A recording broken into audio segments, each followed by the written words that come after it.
Hello, and welcome to another episode of the Geo Podcast.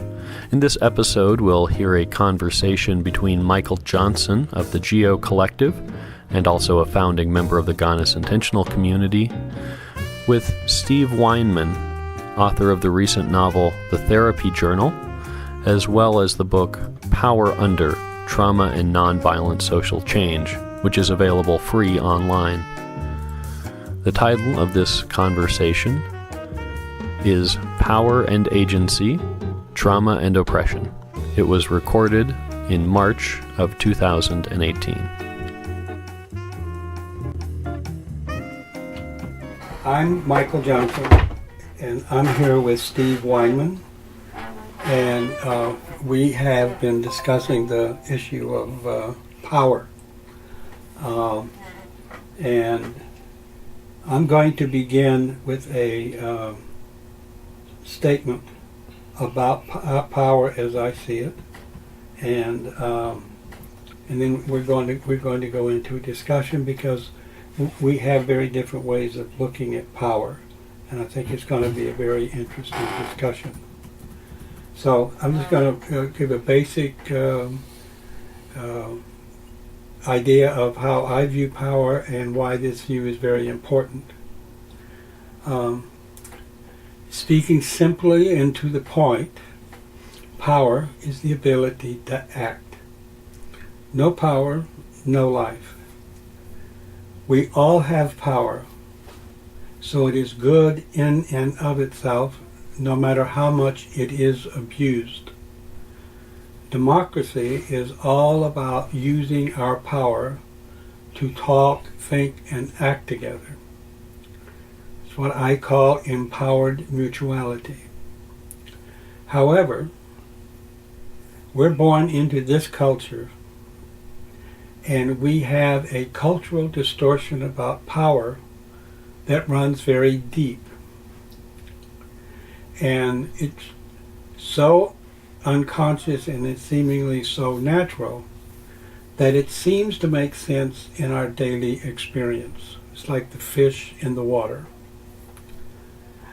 Since the core problem in all forms of oppression, class, race, gender, ecology, and so on, is how we use power to dismiss and dominate others. We come frequently, not all of us, but a lot of us, come to think of power as bad in itself. And that, in my opinion, is a big mistake. Even though this idea runs deep and it feels very convincing, it is wrong. Power is nothing more than raising one's energy to go for what one desires. But in action, it becomes very confusing because we're all mixed up with our desires. On the one hand, power is the force for building all projects and bringing them into being. Lovers mate. Blacks and women got their right to vote. Buildings go up and stay up for decades. We travel into outer space, and bullies are called on their game. This is all using power in very positive ways. On the other hand, it is also the force for greed, exploitation, and abuse. So power, like life itself, is at the heart of the conflict between our loving and our hating. And in our previous discussion, I made a further point that I think is important. That's the one you want to, Steve. That's the one you want to question me on. So,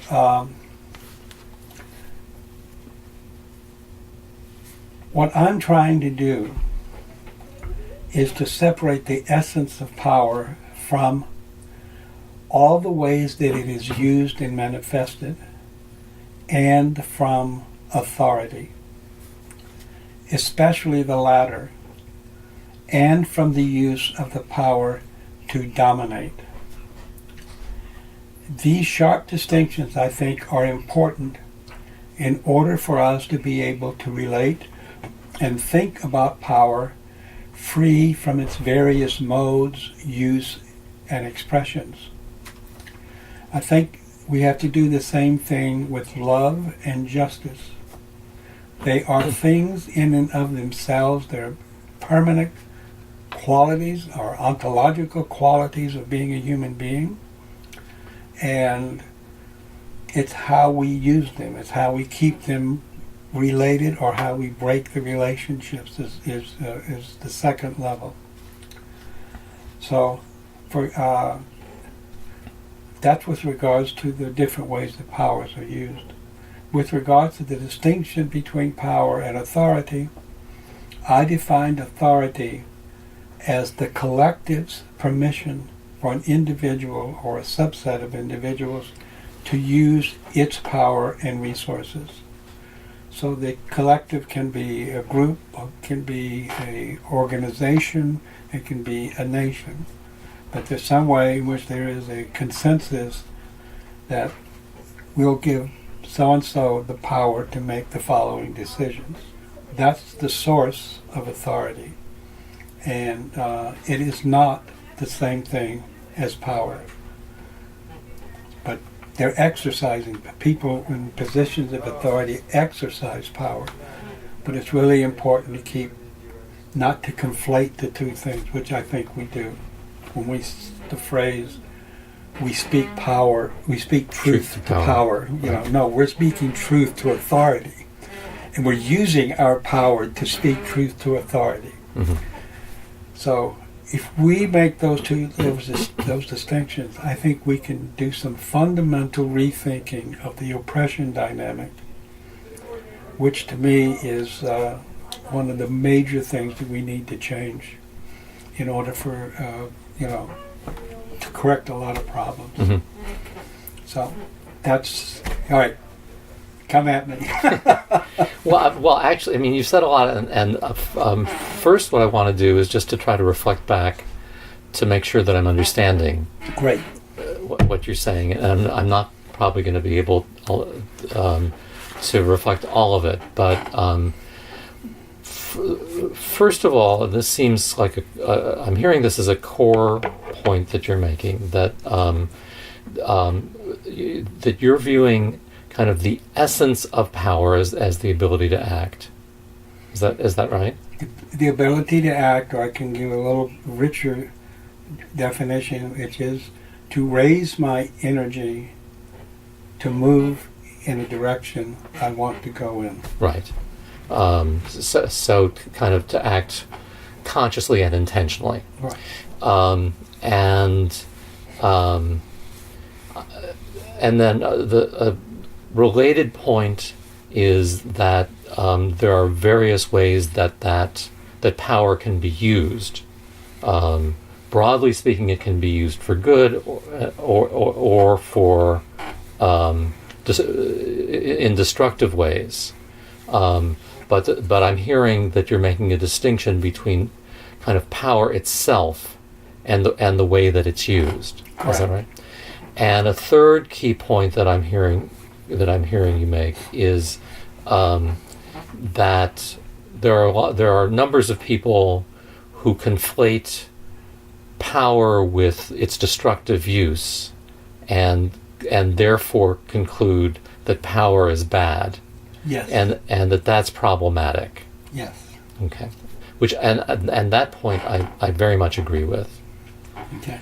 And then the conflation with authority. Right. And so you're also making a distinction between power and authority, and your understanding is that authority is granted by some collective entity to an individual, which puts the individual in a position to do certain things, and from a position of authority, that position there's power involved in implementing authority, but authority itself is not power. It's kind of a permission that in various ways gets conferred on an individual to it opens the door to acting in certain ways that without that conferring that wouldn't be possible. Is that right? I just kind of clarified a little bit. Yeah. If you're part of an organization and you're appointed executive director, you are given permission to use the resources and the power, because the collective has a lot of power. Right. The resources and power of that collective within a designated guideline. Right. But you're the one who makes the decision for how it's used. Right. Okay. So again, let me just say that I think that the things that I agree with you about, I completely agree that the kind of broad side on power of reaction, that power is bad, and the conflation of power with dominance is a mistake, and I agree with you that there is a lot of in much thinking and discourse, particularly on the left, that there's a lot of conflation that goes on and a lot of confusion that goes on. So the same people who, if you pressed me on who are these people, I can't, like, it's nothing that I've read recently or can point to, but I've heard a lot of things said about power over the last 50 years of my life. And my impression is that the same people who in one context will say power is bad because they're conflating it with dominance, in a different context will say we need empowerment. There's a lot of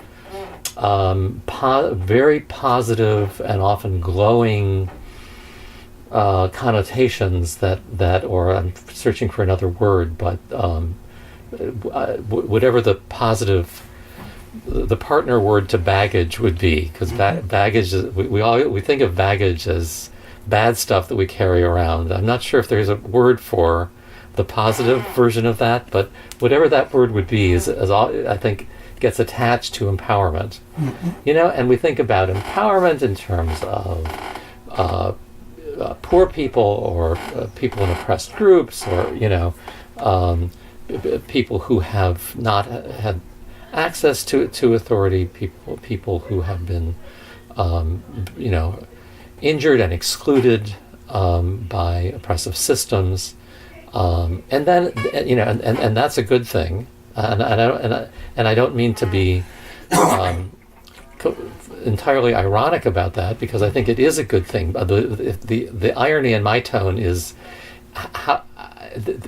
the inconsistency and illogic and lack of a kind of coherent and holistic understanding. If one moment, of course, it doesn't happen one moment after the other. It may happen days or weeks or months after, if in one conversation you can be saying power is bad, and in another conversation you can be saying empowerment is great and we need more of it. There's a lack of coherence there. Both sides of the contradiction are in our nervous system permanently. That's where we switch from one to the other and don't recognize the contradiction. Right. So I'm with you on all of that. Where I have a problem is with your notion that there is one essence of power, and it is this ability to act consciously and intentionally.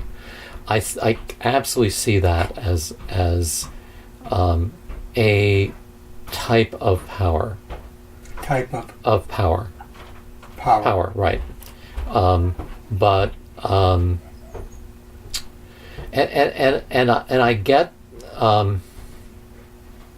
I get what you're saying about, okay, well, that's the essence of power, and so and here are the different ways that it can be used. Here's how it can be used positively. Here's how it can be used Shared power, negatively. overpower, underpower, Right. etc. Right. Autonomy. Autonomy, power over self.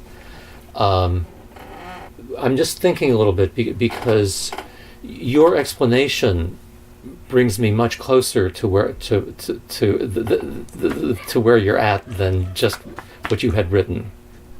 So why is it problematic to me to say, well, here's the essence of power, and then here are the different ways that it can be used?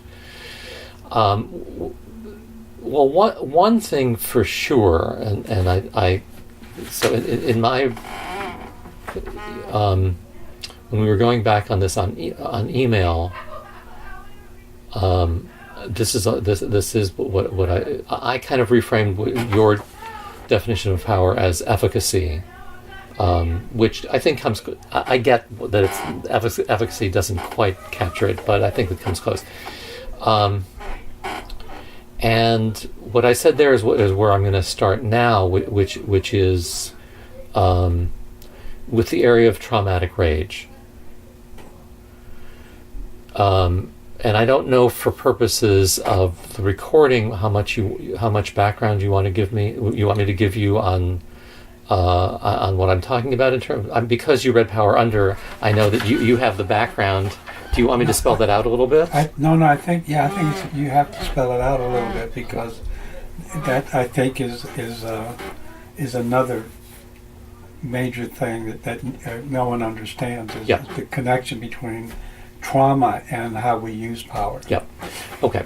So I'm going to try to do this relatively succinctly and try to just cover basic points. Obviously, I wrote 200 pages about this. I'm not going to try to do the book.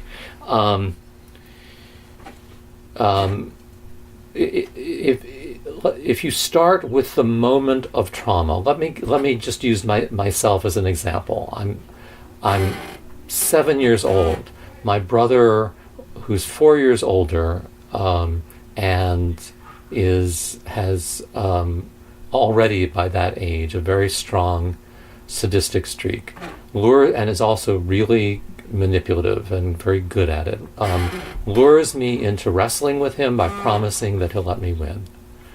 And I think that's a great idea, and so we wrestle. He does for a while let me win.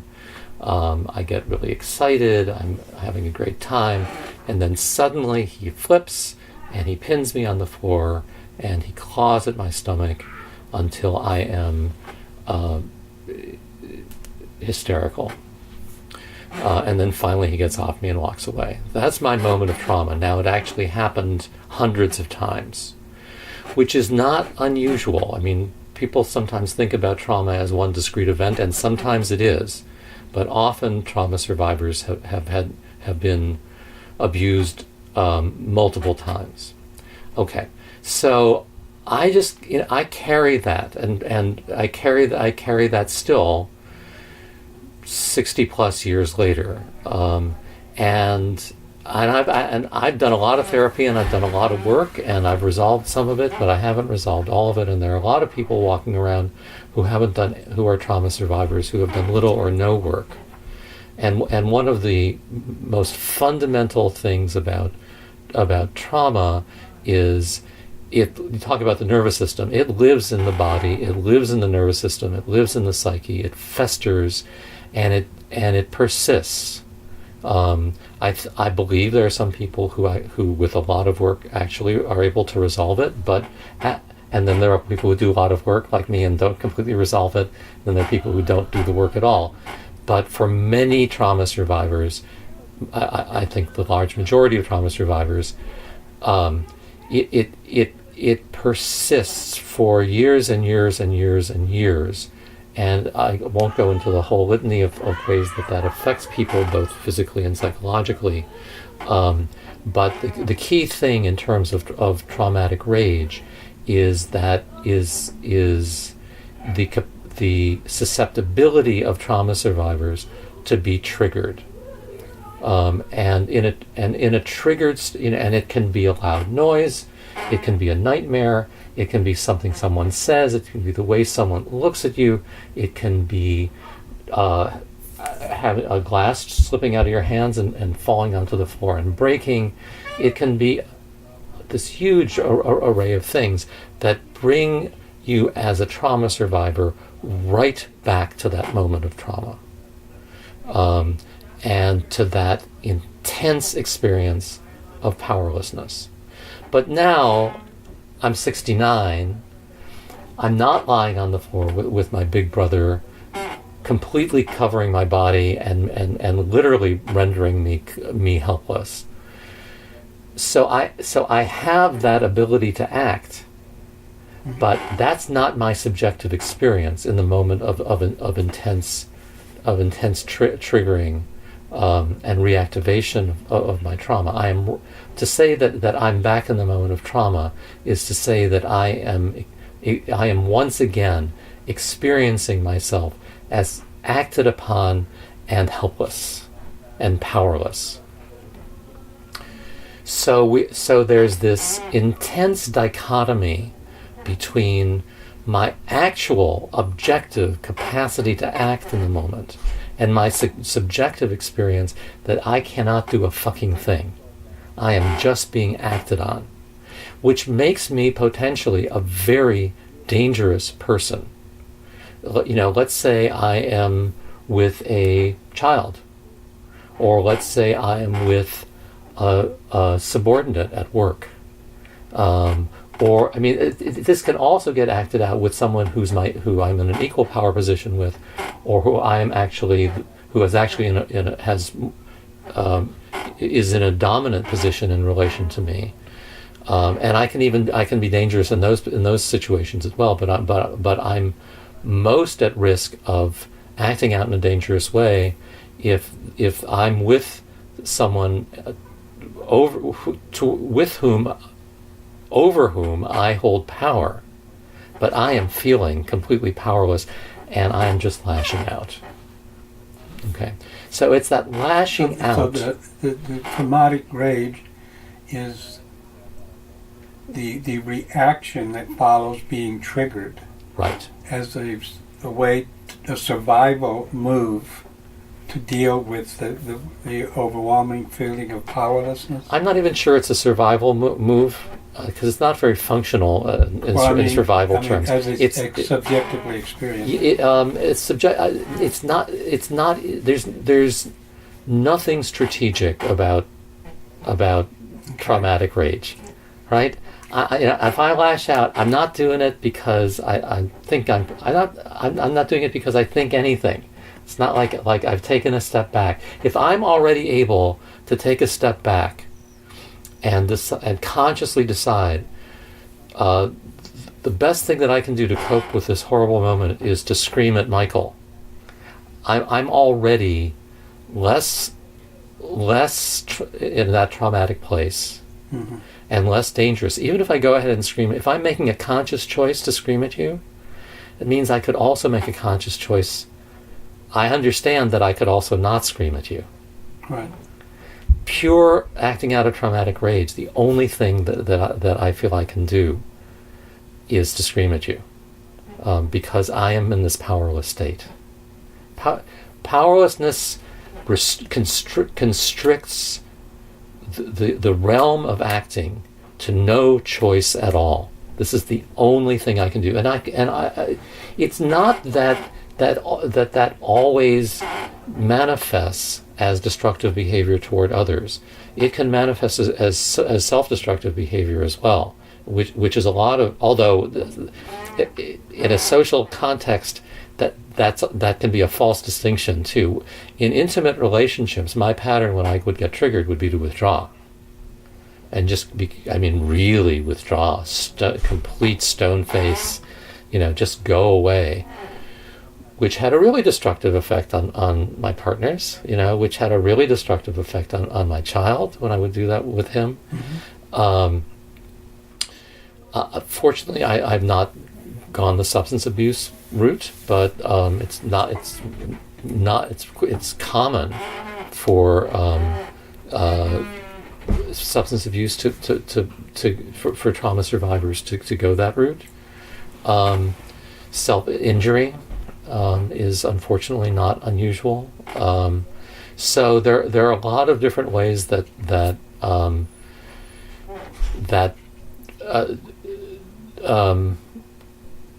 getting triggered can get manifested. The kind of spewing of rage onto someone else is only one of them. But when that happens, and again, even the less kind of florid, like the more turning it inward stuff affects others, and clearly the lashing out has incredibly powerful effects on others. Doesn't meet your definition of power. There's no conscious intention.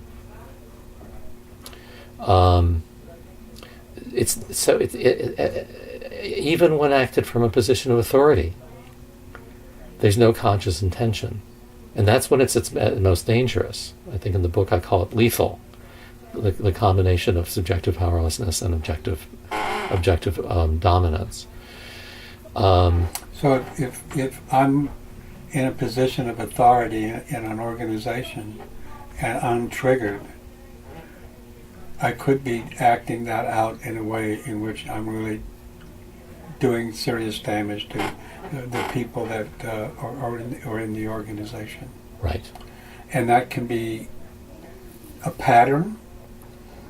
I don't necessarily have to be triggered, but this is the whole pattern of behavior and relationship, like in the case of some heavy abusers of women. Absolutely. Who experience themselves as victims. The men, the male batterers. There's this one book, this incredible book called When Men Batter Women, and they found that 80% of male batterers experience themselves as victims. And the related point, which I think is absolutely critical, is that people, not just male batterers, this has vast implications. In many different contexts, people can be oppressed and oppressors at the same time.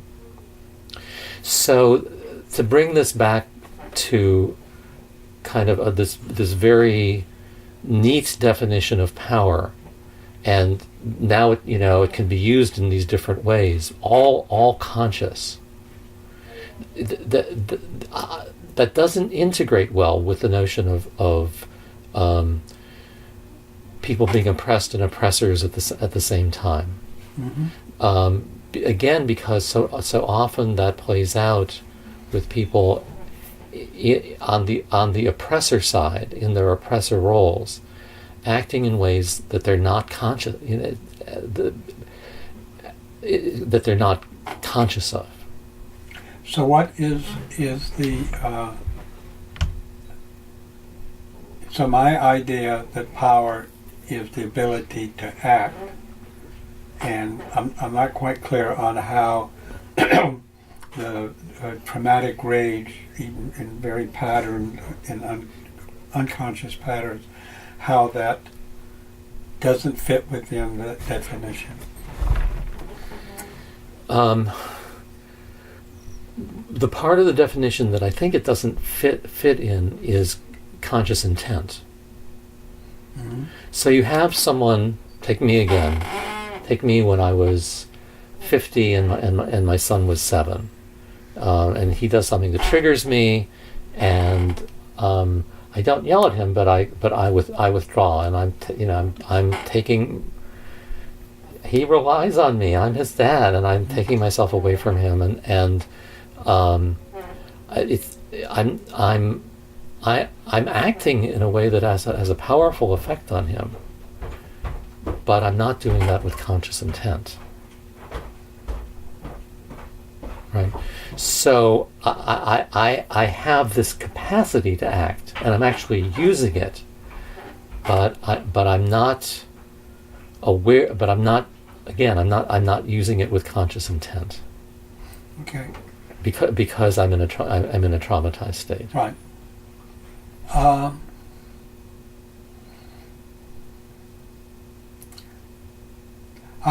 not. I guess I'm not convinced that.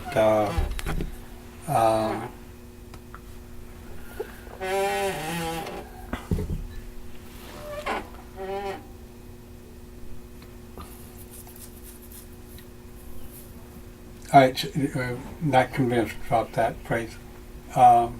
I'm now thinking,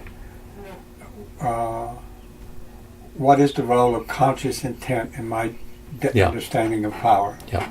So I have to step back and think about that. Yep.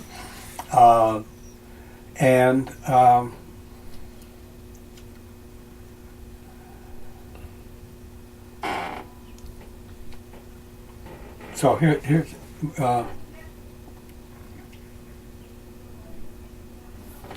I don't necessarily use, even in my best states of mind, I'm not necessarily using my power with full consciousness.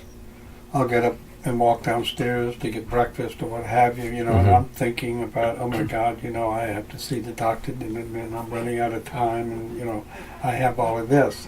So I'm not, really conscious of it, And the intent is kind of, established as a pattern. I'm hungry, the kitchen's downstairs, et cetera, et cetera. So I don't know how, my one response is I don't know quite how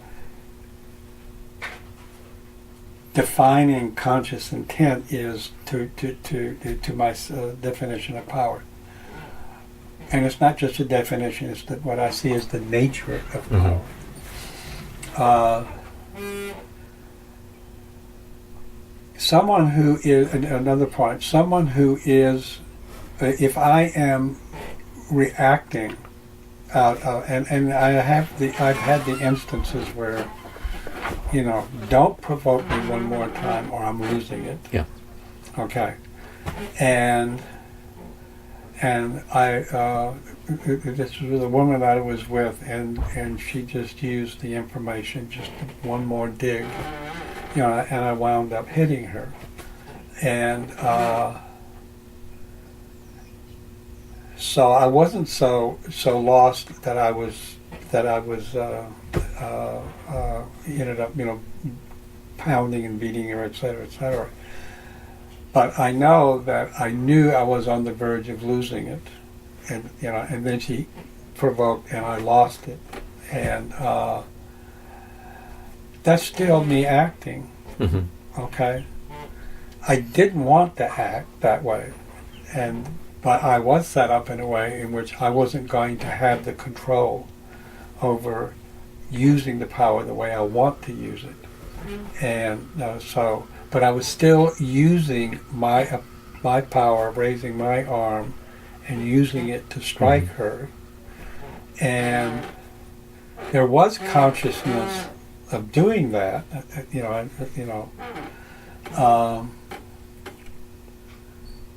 and the decision to stop. But from what you're saying, people who are really locked into deep trauma, there isn't that capacity to realize I'm doing this and I need to step back. I think in the most intense moments, yeah. That they're just lost. Yeah. Okay. So I think that is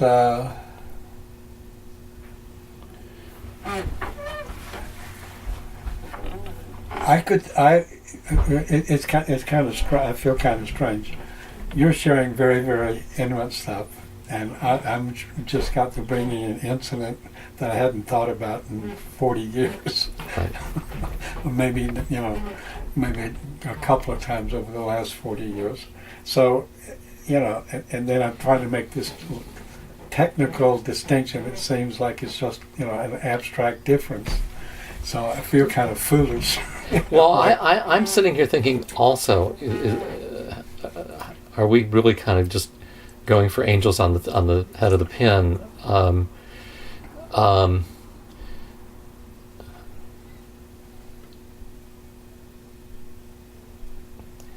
So it sounds like you're saying, well, maybe conscious intent is not so much part of of your definition. It is just more that capacity to act. That capacity to act. Yeah.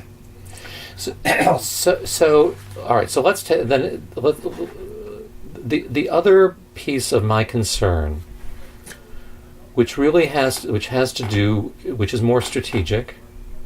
Although this does relate to how important is it to kind of make this conceptual distinction between the capacity to act in itself and then how it's used. And I think about your purpose in writing this book, which we talked about quite a bit yesterday evening or afternoon, and just to kind of reiterate, is to, as I understand it, to draw readers into an understanding and a grappling with the impact of culture on democratic process, and kind of people opening up to a way of looking at kind of organizational culture, the way that progressive organizations operate, how much baggage we bring in from the whole spectrum of our life experience in a culture that is antithetical to the practice of democracy, and where are the opportunities for transformation, both personal and in that dance between personal change and cultural change. People have to change in order for to change a culture, but the culture has to change in order for all that stuff. And I get when I read a sentence like "power is always good," I get really concerned that readers will get reactive to that and say,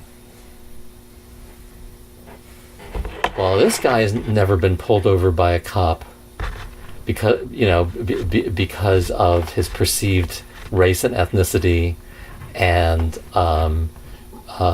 been within, know that he's within an inch of getting shot because because of the neighborhood he happens to be driving through, or this guy's never been raped, mm-hmm. or it's whatever the life experience of that person is that screams that statement can be actually triggering for people who have deeply experienced abuse and oppression, and whose response is going to be, "Fuck you." Mm-hmm. Who are I know in every bone in my body that power is not always good. I'm done with it. I'm done with this book.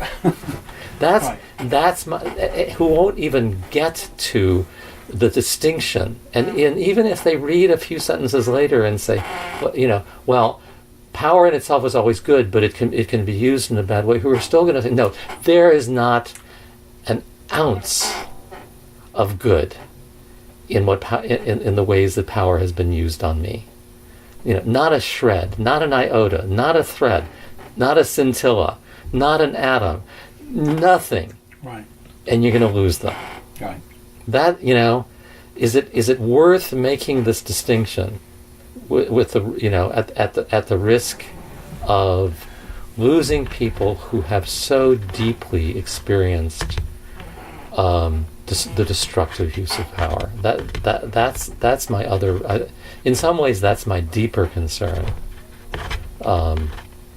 Than even like this whole area of does traumatic rage meet the definition? Mm-hmm.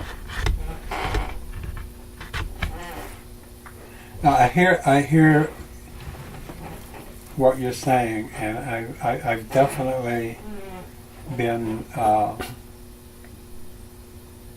hunting down a really deep understanding of power in a very focused way, and I've lost touch with.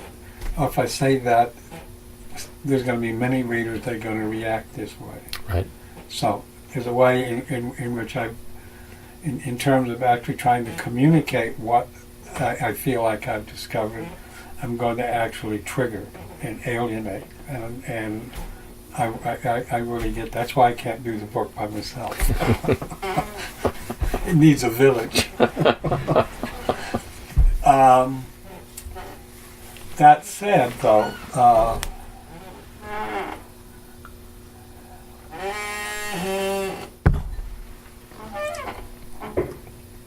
I don't see how you say, and I'm very interested in your realization that people can be oppressed and the oppressor at the same time, because I think that is such an important thing for people to understand, particularly people who are activists, people who are really taking the political business Right. seriously. Because if you don't understand that, you are going to distort what oppression is. And what I see, and this is particularly on the left, but the right has its own misreadings of things. That our usual, frequent way of thinking, the embedded way of thinking about oppression, defeats us from defeating oppression. And can you say what that way of thinking is? That there is an oppressor and there is the oppressed, and the oppressor is bad and the oppressed is a victim. Right. It deprives the oppressed of agency. Right. So the guy or the woman who gets pulled over by the police because they're black or Right. Chicano is a victim, okay, but at the same time they have enormous agency Absolutely. in how they respond to that victimization. Absolutely.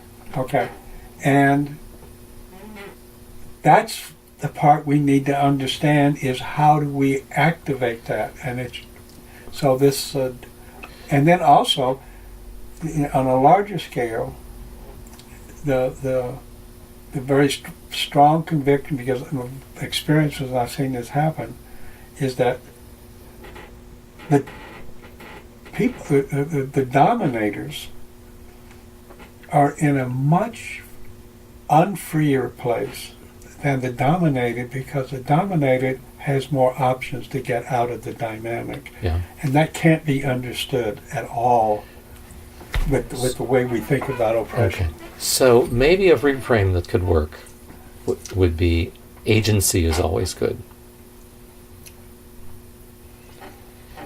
It means, I think, the same thing as what you mean by power, Mm-hmm. but it has a very different flavor to it. And I don't think that it would I don't think it runs the same risks of alienating or triggering readers. And I mean, some of this I'm kind of just projecting for my own thing, because this is very much the approach that I took in the last chapter of Power Wonder. I didn't use the term agency so much as choice, the capacity to choose. But agency is just the point that you're making. Agency is so critical to at one slice to recovery from trauma, or to managing trauma, and different slice or different frame so critical to responding to oppression in constructive ways. And actually is, in my opinion and experience, is critical to whether an abusive incident is or is not traumatic. So if we stick with the person of color pulled over by a cop, if your subjective response to that is, this cop has all the power, I have no choices here, that's going to be a traumatic incident. If your subjective response is, this completely sucks, and what I really need to do in way more time than it's taking me to articulate this right now is tick through what my choices are here and figure out what's my best one. And I might tick through so my choices are put my hands up. My choices are I'm not going to put my hands up this time. I'm just sick of it. My choice is to say, go fuck yourself. I have a choice to try to relate to this cop as a human being, empathically. I have a choice to be polite. I have a choice to be to be verbally aggressive. I have a choice to be assertive without being aggressive. And like suddenly, what I've just ticked off 7, 8 choices, and I may decide that my best one is to that it's worth dying to not be submissive here. I'm done. It's like I'm done with being submissive, and even there are a lot of different ways to not be submissive in this situation. But if I get shot here because of that choice, I'm good with that. And I may wind up getting shot. but if I survive being shot, it won't have been a traumatic. There's conscious intention. There's agency. Right. There's agency, and that is critically, pivotally important in my coming out, in my maintaining my integrity. And maintaining my integrity is not being traumatized is all about maintaining integrity. So I'm completely with you, and it may be that working with the concept of agency can not only run way less risk of triggering people, putting people off, alienating people, being a stopper in terms of their reading on, but also, because we're talking about readers who have deeply experienced oppression, but also kind of speak to their better selves in terms of their own experience of oppression, because it's a really potentially nourishing message to people that they have agency. Mm-hmm.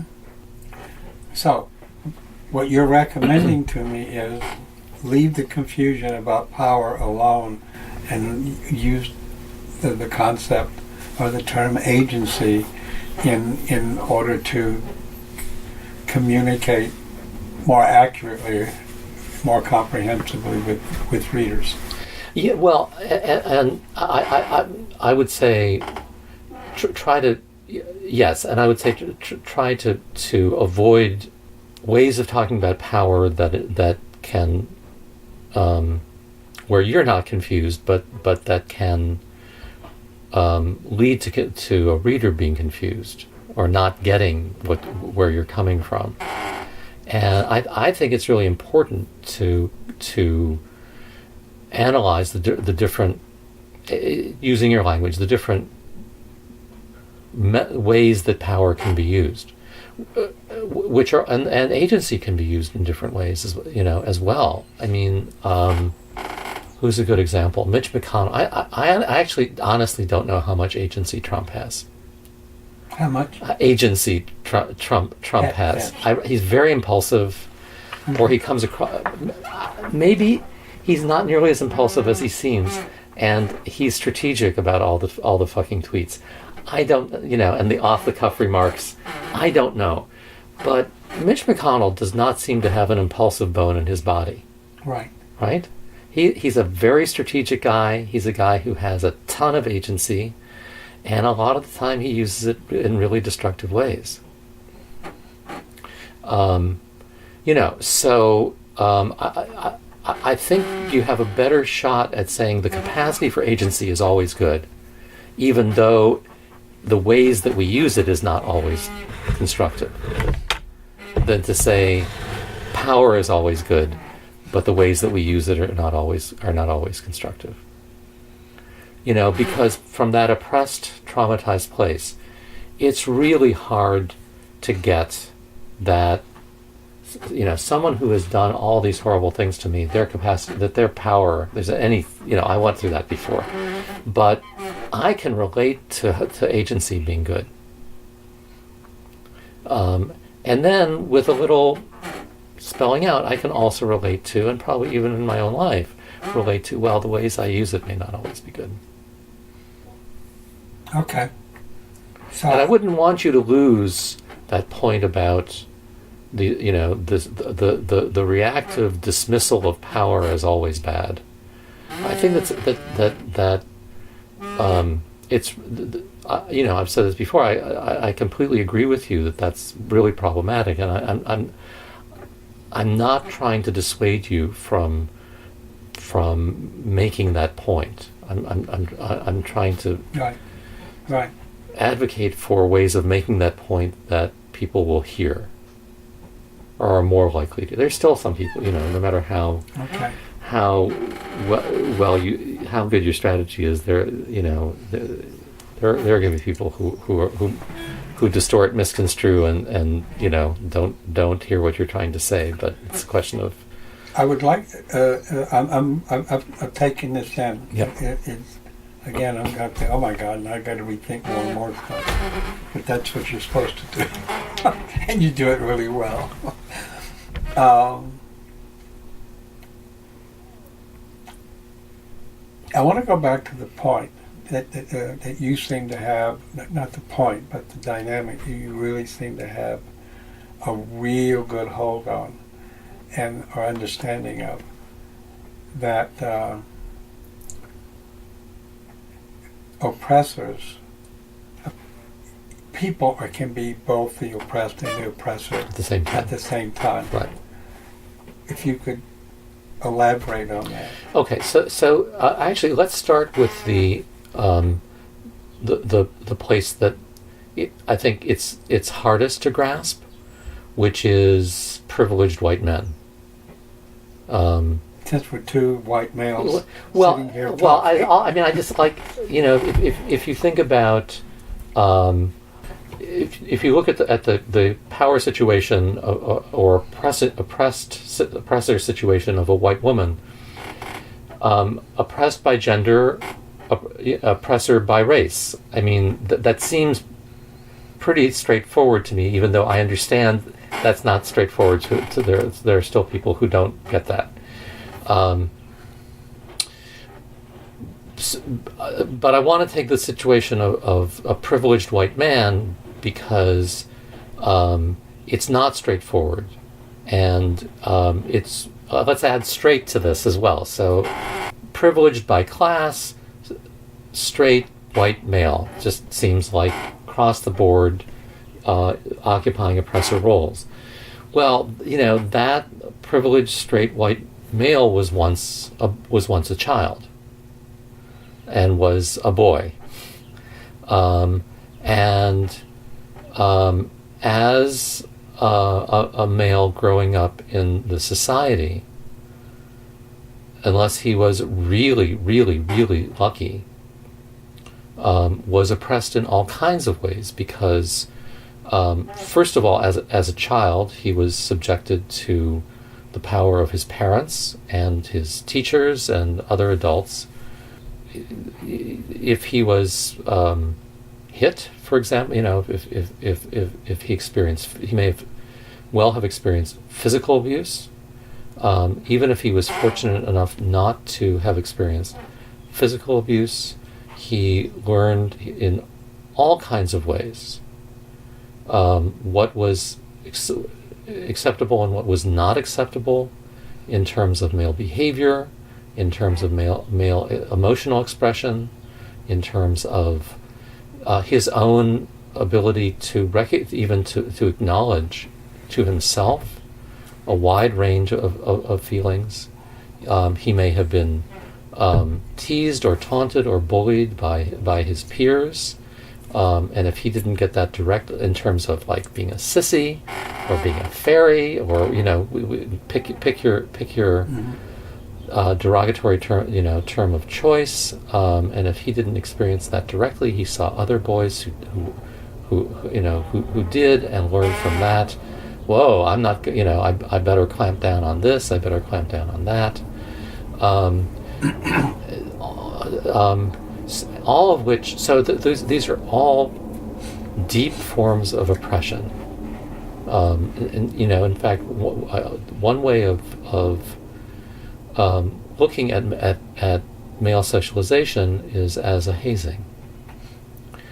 These are all deep forms of oppression that are not unrelated to the type of man he turns out to be, particularly in terms of occupying oppressor roles, but actually groom him to be an oppressor, the same way that like boot camp, military training, basic military training, is a hazing that prepares people, it's now not only men, to go out and kill. Right? It's not a coincidence that you create killers by abusing them. Right? And that's an extreme. Or frat hazings. It's very clear. It's all the guys who are doing the hazing have been hazed, and it grooms them, to treat the new recruits to abuse them. That's what it's about. That's all that it's about. Well, and maybe that all is a slight overstatement, but it's a huge part of what that's about, and so the abuse of boys grooms them to become oppressors. When you think about what Donald Trump's childhood must have been like, it's horrifying. No one comes out of the womb genetically programmed to become a Donald Trump. Right. There was one of the most surprising things I heard someone say about Hitler was, if I knew Hitler, I would just look at him and I would say, my God, child, what did they do to you? Well, Alice Miller wrote an essay about that. Who? Alice Miller. I believe it's in her book For Your Own Good. Maybe a different book, but she has this long, incredible essay, which is a compassionate view of Hitler as a child, with some actual information about Hitler as a child. Hitler very, very, very, very likely was half Jewish. So, we could have a long conversation about Hitler. But Trump is more to our point. In order to oppress, in order to view people as other, you have to be cut off from them emotionally. to be cut off from others emotionally, you have to be cut off from such huge parts of yourself. And that's what's done to boys in conventional male socialization. So the notion of and as men we carry that. Mm-hmm. So the notion of this schematic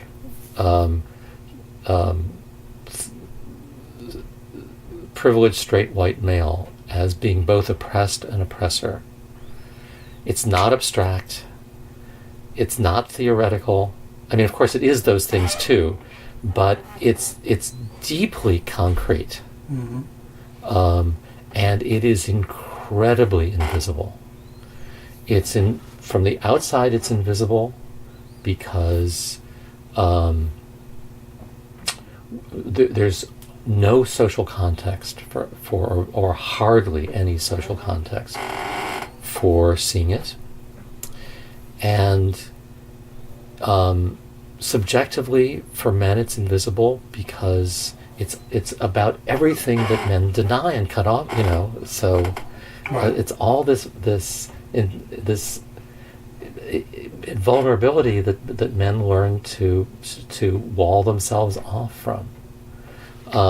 So it's almost like there's this conspiracy for everyone to not view the part of the way that men who occupy all these oppressor roles have been oppressed, but not only that have been in the past, but carry that, but continue to be oppressed because we carry our trauma with us. Mm-hmm.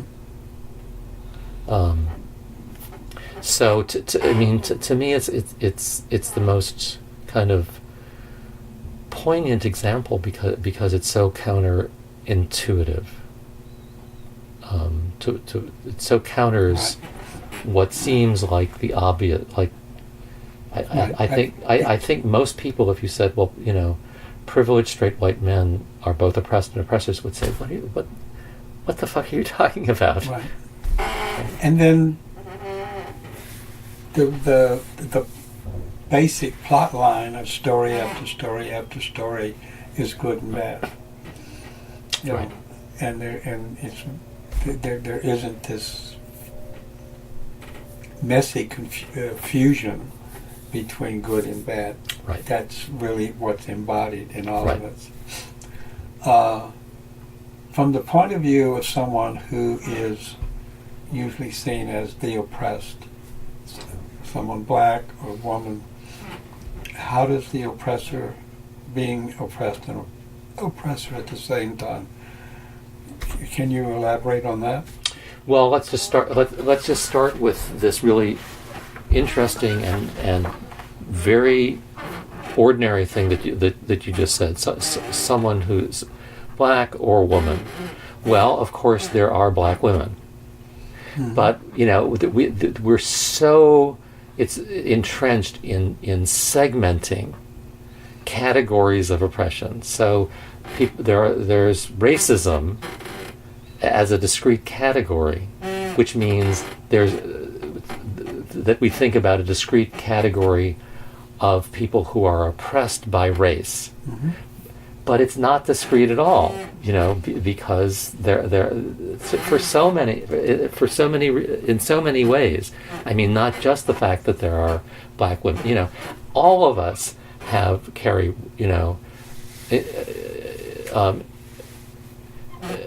embody race and ethnicity and class and gender and sexual orientation and age, and I was going to say integrate, but often it's a mishma. I mean, we carry it, but because we're not conscious about it, we don't integrate. Mm-hmm. A lot of black women, I think that consciousness of what's the term that has gained a lot of traction is intersectionality. I thought black women have been in the forefront of both putting out that term and I think a lot of black women, relate to that intuitively because it speaks to their life experience. But even within race, there's a lot of. One of the terms that has gained a little bit of traction is colorism. The term that I was more familiar with from reading that I did in the 80s was shadings. There are dynamics between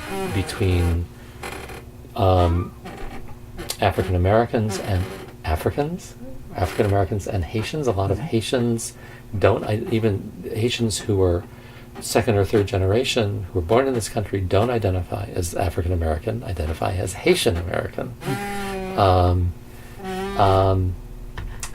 And there are a lot of dynamics between people of color of different shades, which is about what colorism is about, people who straighten their hair and don't straighten their hair. I mean, there are all these different gradations. So you can have oppression dynamics running between women who are lighter and black. Of course, black is not a color; it's a racial category. Between quote unquote black women or African American women of different skin tone and shade. Oppression dynamics between black men and black women. There are lots of issues about the conventional analysis of oppression is men have power over women, and that certainly there are those dynamics between black men and black women, and there also, and on the other hand, what is it, a quarter of black men of a certain age are incarcerated. I mean, I think black men are more subjected to police dynamics and brutality than black women are, which doesn't mean that black women aren't. There are real questions. There are so many issues that play out in terms of competitive victimization and who's oppressed more. And if you go that route, it is a really open question. Are black women, a very schematic? Well, black women are oppressed in two ways: by race and by gender. Black men only, quote unquote, by one. Well, of course, you also have class issues. So then it's still 3-2 if you are a black woman who's oppressed also by class versus. But that's so reductive.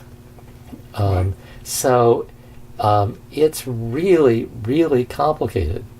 And there, on the ground, there may be interactions between a black man and a black woman where there are ways that the black man is acting oppressively toward the woman, and there may be ways that the black woman is acting or has access to be able to act oppressively, based on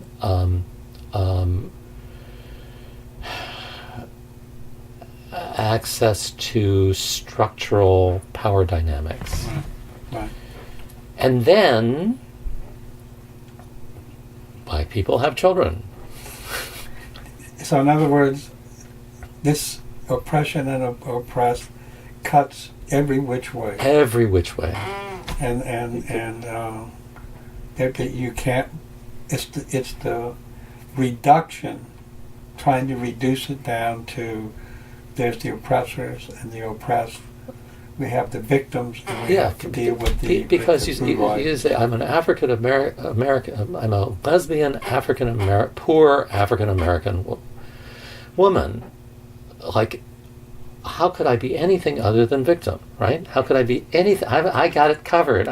You name the category of oppression, I got it. But if I'm also a mother, I have power over my child. Right? And the more I see myself as only oppressed, someone who could not possibly act oppressively because look at my life condition, that's all it's been, the more potentially dangerous I am to my child. The more she would be the more that she sees herself as victim, the more dangerous she is to her child. Potentially dangerous. Yeah. Potentially dangerous because to compensate. Well, it may, well, one, if I'm only victim, I can't recognize the power that I hold over my child. Mm-hmm. I also can't recognize the oppression dynamics that run between adults and children that has anything to do with me, Mm-hmm. because I'm only a victim. I have no capacity to be an oppressor. But in fact, I am in a power position, power over position with my child. The younger the child, the more the power. And there are structural oppression dynamics between parents and children in this culture. So if I'm blind to those dynamics, I'm more at risk of acting them out. And I'm carrying all this trauma, so I'm also at risk of being triggered, and this circles us back to that whole conversation about how traumatic rage gets expressed. And that's not unique to me as an African American mother, but I'm in that position as well. So to go back to the idea of agency that you brought up, that if this became a really, if a culture was bringing that awareness, that as you grow up you have agency. Growing up is the process of developing your agency. And people in such a culture would be viewing the oppression dynamic with very different lenses than if they grow up with you're victimized, you're victimized, you're victimized. Yeah. And if I'm an adult in trying to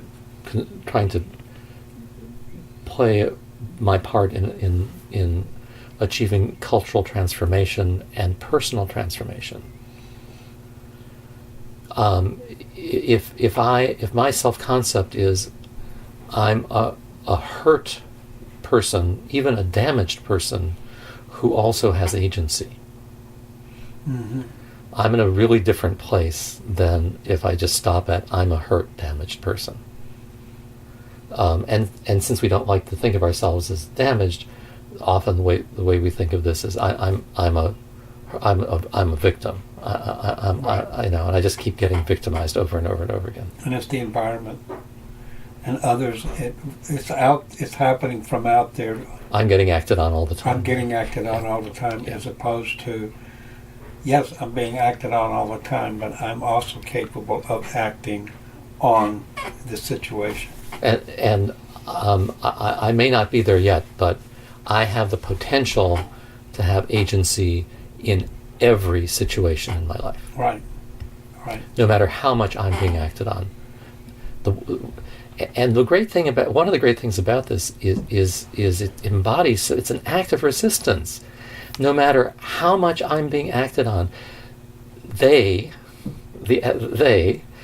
one thing they cannot do is take away my agency. Mm-hmm. They can take a lot of shit away from me, but they cannot take my agency away. Well, this is really the reason why I wanted to talk about the nature of power in and of itself, apart from the ways in which it is used. It can't be taken away. Yeah. But we're saying the same thing. We're saying the same thing. And the question is what's the coin of the realm that'll sell better? Right. Which is a legitimate question because, we're all caught in some kind of realm. Right. So the implications of everything I think that we're talking about here is that to really be effective about the systems of oppression is we have to think far more in terms of agency as being something innate that cannot be taken away from us. And that's the resource that we have to reach for, rather than to focus on how people are victimized. Two things. That's such a neat thing. Why do you want to call? I do believe that agency is innate. I believe it can be taken away from us. You know, when I think of a 2-year-old being pick your type of abuse. That 2-year-old can be completely overpowered. Okay. Right. I mean, again, I don't want to take that away from the agency. You know, out of the womb, I'm hungry, I cry. That is agency. Mm-hmm. I do believe it's. I've as a parent, I've experienced that. I do think it can be taken away, and then a core piece of recovery is getting it back. Mm-hmm. Right. So to say to a reader, you have power and it can't be taken away, may create a deep disconnect from their experience. But whether you frame it in terms of power or agency, and again, I think for strategic reasons, agency works better. You know, to say we're all born with agency. In extreme situations, it can be taken away, but we all have the capacity to get it back. I think that's something that it's such a great message. Yeah. And I think it's something that a lot of people will relate to. Right. And then the other piece, and I should say I'm needing a break fairly soon for snack and bathroom. Is the cultural container, because either maintaining or reclaiming this capacity for agency as an isolated individual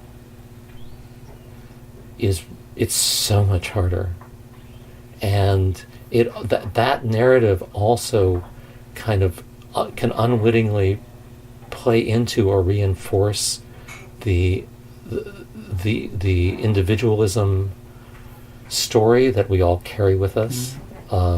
That is, I mean, this goes back to your Geo piece on Ganas and on the shift from individualism to the integration of identity with community, which is so important.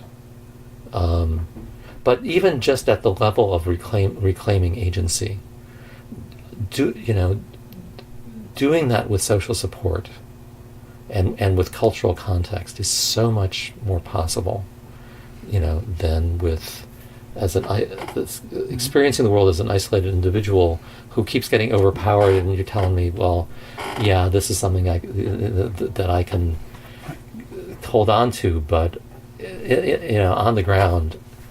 Right, and so much energy goes into protesting the systems of oppression, as opposed to going into developing cultures that are going to promote agency.